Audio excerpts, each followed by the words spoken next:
ፏፏቴ ቲዩብ አክብሮታዊ ሰላምታችን ይድረሳችሁ የተከበራችሁ የቻናላችን ቤተሰቦች፣ እነሆ የዕለቱን ሰበር ዜናዎች ወደ እናንተ ማድረስ ጀምረናል። በቅድሚያ ማባይት ነጥቦች።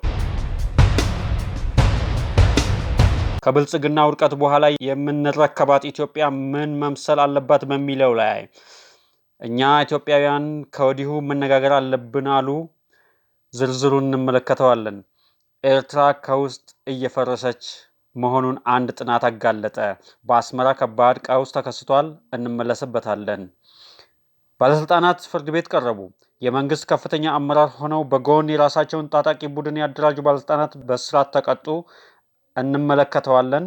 በምስራቅ አርሲ ዞን ከ450 በላይ ንጹሃን መገደላቸው ይፋ ተደረገ። ዝርዝሩን እንመለከተዋለን። የፋኖ ኃይሎች አዳዲስ ከተሞችን በቁጥጥር ስር አስገቡ፣ የመከላከያ ይዞታዎችን አስለቅቀዋል ተብሏል። በሰሜን ወሎ፣ በደቡብ ወሎ፣ በደቡብ ጎንደር ከፍተኛ ውጊያ እየተደረገ ይገኛል። አድማጮቻችን፣ ተመልካቾቻችን ለቻናላችን አዲስ የሆናችሁ ሰብስክራይብ በማድረግ ይቀላቀሉ፣ ላይክ፣ ሼር በማድረግ ይተባበሩ። ፖለቲከኛው አቶ ጀዋር መሐመድ ቲክቶክ ላይ በተዘጋጀ የውይይት መድረክ ላይ ባደረጉት ንግግር በኢትዮጵያ ታሪክ ውስጥ የሚፈጠሩ ጊዜያዊ የፖለቲካ ትብብሮች ያላቸውን አደጋ፣ አሁን ላይ ሀገሪቱ ስለሚያስፈልጋት የፖለቲካ ራዕይ እንዲሁም ከኤርትራ ጋር ስለሚኖረው ቀጠናዊ ትስስር ሰፋ ያለ ትንታኔ ሰጥተዋል።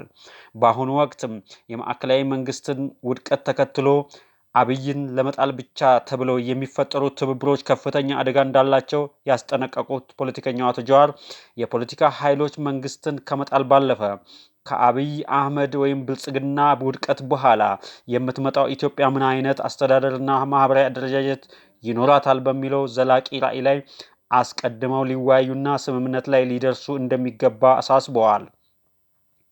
ይህ ካልሆነ ግን አገሪቱ ወደ ሌላ አዲስ ትርምስ አዙሪት ውስጥ እንደምትገባ አስጠንቅቀዋል።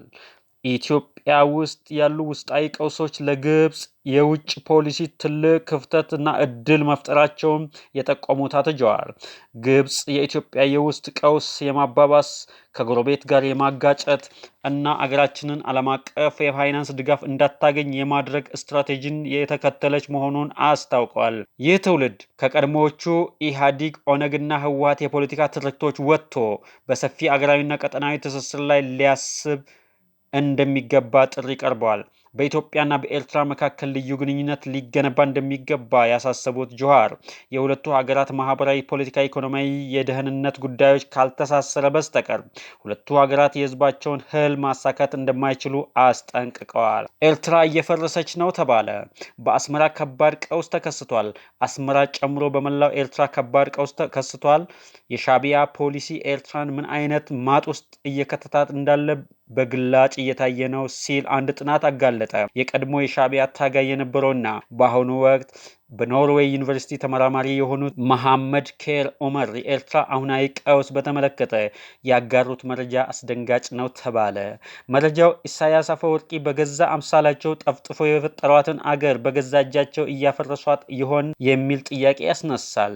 ተመራማሪው እንደገለጹት በኤርትራ ከባድ የንጹህ መጠጥ ውሃ እጥረት፣ የመድኃኒት እጥረት ተከስቷል። ይህ የሻዕቢያ ፖሊሲ ውጤት ስለሆኑ ተመራማሪው ያስረዳሉ። በአስመራ ነገሮች ሁሉ የፈራረሰ አዝማሚያ እያሳዩ ነው የሚሉት አቶ መሐመድ የከተማዋ የውሃ ቀውስ እየተባባሰ በመምጣቱ ብዙ ነዋሪዎች በግል የውሃ ቦቴ የሚቀርበውን ጨዋማ ውሃ ለመግዛት ተገደዋል ይላሉ። አንድ በርሜል ውሃ በሚገኝበት ጊዜ እንኳ ዋጋው 15 ናቅፋ ነበር። ሆኖም ያ ውሃ ለመጠጥ፣ ለምግብ ማብሰያ፣ ለመታጠቢያ፣ ለልብስ እጥበት እና ለቤት ማጽጃ መብቃት አለበት። ይህም ለብዙ ኤርትራውያን ከአቅም በላይ ሆነዋል ይባላል። ከዚህ በተጨማሪ በአስመራ ከተማ ጭምር የመብራት ኃይል በተደጋጋሚ ይቆራረጣል። በዚህ ምክንያት የከተሞች የዕለት ተዕለት ችግሮች በማባባስ መሰረታዊ አገልግሎቶችን እያስተጓጎለ ይገኛል ተብሏል። የኤርትራ አሁናዊ ቀውስ በእነዚህ ጉዳዮች ብቻ የተገደበ አይደለም። ከዚህ ባለፈ በአገሪቱ ከባድ የመድኃኒት እጥረት ተከስቷል። ህዝቡ መድኃኒት ማግኘት ፈተና ሆኖበታል። አብዛኛውን ጊዜ ከውጭ አገር በሚመጡ ዘመዶቻቸው አማካኝነት መድኃኒቶች ወደ አገር ውስጥ ይገባሉ ሲል የዘገበው አንድ አፍታ ነው። የመንግስት ከፍተኛ የጸጥታ አመራር ሆነው በጎን የራሳቸውን ታጣቂ ቡድን ያደራጁ ባለስልጣናት በእስራት ተቀጡ። የቀድሞ የሲዳማ ክልል ሰላምና ጸጥታ ቢሮ ኃላፊ አለማየሁ ጢሞቴዎስና የቀድሞ የክልሉ ፖሊስ ኮሚሽነር ሽመልስ ቶማስ በጽኑ እስራትና በገንዘብ እንዲቀጡ የሐዋሳ ከተማ ከፍተኛ ፍርድ ቤት ውሳኔ አስተላለፈ። ፍርድ ቤቱ የሰውና የሰነድ ማስረጃ መዝኖ እንዳረጋገጠው ተከሳሾቹ ስልጣናቸውን አላግባብ በመጠቀም የሲዳማ ነጻነት ሰራዊት ሲነሰ የተባለ ታጣቂ ቡድን በማደራጀት ተደራራቢ የሰብአዊ መብት ጥሰቶችን በመፈጸማቸው ጥፋተኛ ሆነው ተገኝተዋል። በዚህም መሰረት አቶ አለማየሁ ጢሞቴዎስ በ10 ዓመት ከ5 ወር ጽኑ እስራትና 4,000 ብር መቀጮ፣ የቀድሞ ኮሚሽነር ሽመልስ ቶማስ ደግሞ በ1 ዓመት ከ6 ወር ጽኑ እስራትና 1,000 ብር መቀጮ እንዲቀጡ ተወስኖባቸዋል ሲል የዘገበው አንድ አፍታ ነው። በምስራቅ አርሲ ዞን ከ450 በላይ ሰዎች መገደላቸው ይፋ ተደረገ። ኢሰመጉ ባወጣው አዲስ ሪፖርት መሰረት በኦሮሚያ ክልል በምስራቅ አርሲ ዞን በተለያዩ ወረዳዎች ከ2014 እስከ 2018 ዓ.ም ድረስ በተፈጸመው የሰብአዊ መብት ጥሰቶች ላይ ያካሄደው የምርመራ ግኝት ይፋ ባደረገበት 158ኛ ልዩ መግለጫው ቢያንስ ከ450 በላይ ንጹሃን ዜጎች መገደላቸውን አሳወቀ።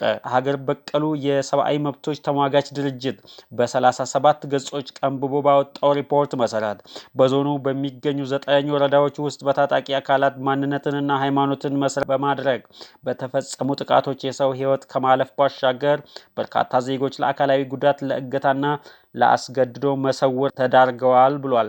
በተጨማሪም ከ14,000 በላይ ሰዎች ከቀያቸው እየተፈናቀሉ ሲሆን በርካታ አብያተ ክርስቲያናትና የግል ንብረቶች መዘረፋቸውንና መውደማቸውን አመልክቷል።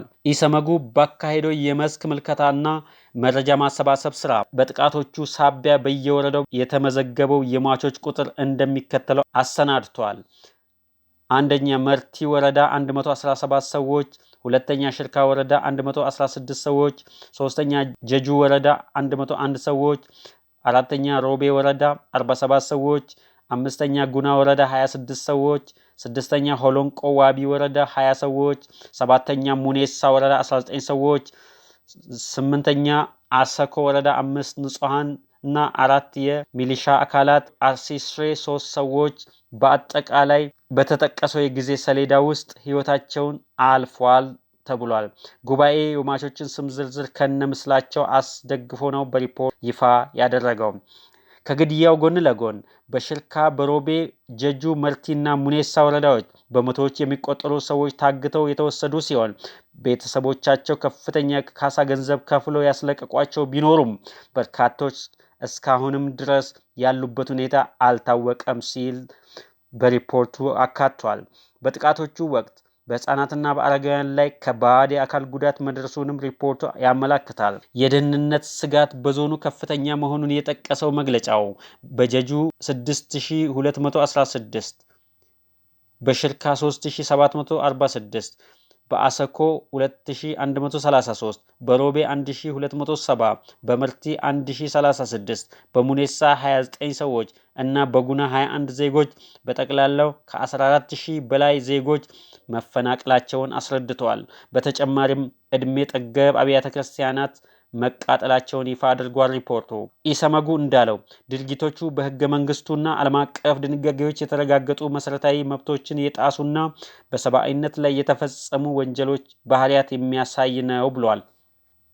የፋኖ ኃይሎች ልዩ ልዩ ከተሞችን ተቆጣጠሩ። በሰሜን ወሎ ዞን ዳውንት ወረዳ ላይ ያሉ ከተሞችን ከመከላከያ ነጥቋል ተብሏል። መከላከያ ተበታትኖ ወደ ተለያዩ አቅጣጫዎች ሸሽቷል ተብሏል።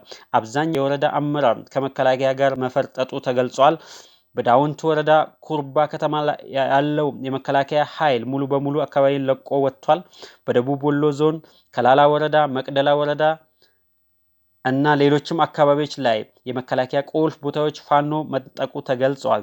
በከላላ ወረዳ ደገር ከተማና በመቅደላ ወረዳ ኮሬብ እና ደብረ ዘይት የሚባሉ ከተሞች ፋኖ ተቆጣጥሯል ሲሉ የአይን እማኞች ገልጸዋል።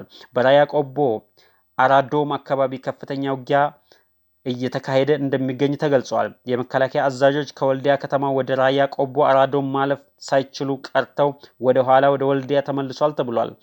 በሰሜን ሸዋ ቀጠና የፋኖ ኃይሎች በአርሜኒያ የሰፈረውን 103ኛ ኮማንዶ ክፍለ ጦር ላይ ጥቃት በማድረስ ሙትና ቁስለኛ አድርገዋል ተብሏል።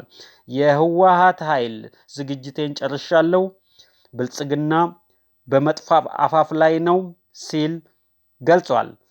ጀነራል ጆን መዲድ ዛሬ በራያ ግንባር ተገኝተው በሰጡት መግለጫ ብልጽግናን ለማጥፋት ዝግጅታችንን አጠናቀናል፣ በአጭር ጊዜ ውስጥ ነገሮች ይገለባበጣሉ አሉ።